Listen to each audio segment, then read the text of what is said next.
tower, you determined the tower was adequately staffed, though certainly the workload was significant given positions were combined. But I do want to provide, I asked the staff to check based on September 29th, 2025 versus, today. I think we looked at January 5th, 2026, and what those numbers were. And I'm just going to go for, certainly there are more authorized positions, but I think I'm going to focus on who is operational, meaning numbers of people available to work that are working in the tower, not what's authorized, but that are working on the tower. And so, by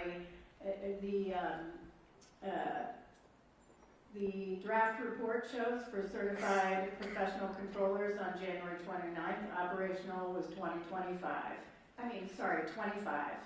Today, 20. Traffic management coordinators, they had 2, today 0. Operational.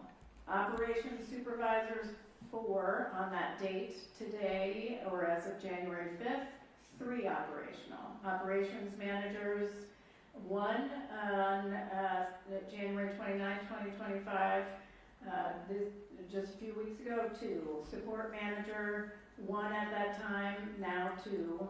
Air traffic manager, still at 1 temporary, was what existed on January 29, 2025. Today, still 1 temporary. Staff support specialists, although authorized to have 3, there are 0. So by my calculations, you actually have a lower number of personnel today that are operational in the tower than existed on January 29th. It's not a question, it's just we provide that in the report, and so we're not going to talk about it, but I want to make sure that folks are aware of that. Certainly there are several trainees in the process, but we are at a lower number than we are today that are operational. With respect to the facility level, I do want to get into that. Talk about a little bit on, it was a level 10 facility, now it's a level 9. Why was it changed?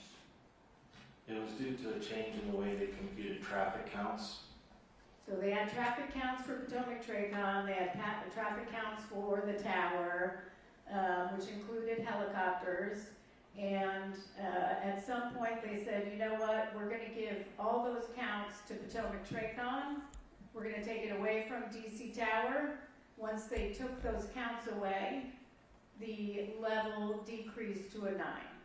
That is correct, and Potomac's increased to a 12. And Potomac's increased to a 12.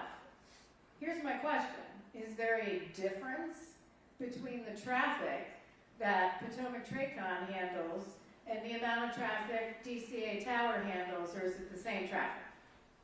They're still operating the same traffic in the same manner they were prior to the change. Exactly. So this change was made, they downgrade the facility. Obviously you're talking about things like cost of living and other things like that. But from a safety standpoint, how does that decreasing a facility, a tower level, decrease safety? How does it impact safety? As we mentioned in the report, the biggest thing that happens there is they cannot attract the experience or get the talent into the facility that is needed to run a very complex air traffic control operation.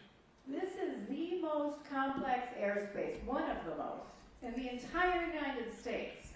And I'm not minimizing the experience of tower personnel at DCA Tower, but if you're going to attract personnel and have the most highly experienced personnel, you want a higher level facility. Why? Because they're paid by facility level. So the higher facility number, the more pay you get. In this case, everyone in the tower knows this tower is essentially treated as a training facility. You come in, you do a little bit of time, then you go out after you get your time because you want to go get paid at a level 10, 11, 12 facility. So it is a pass-through. They can't attract people here which is a problem, and which is why we're making some recommendations on that.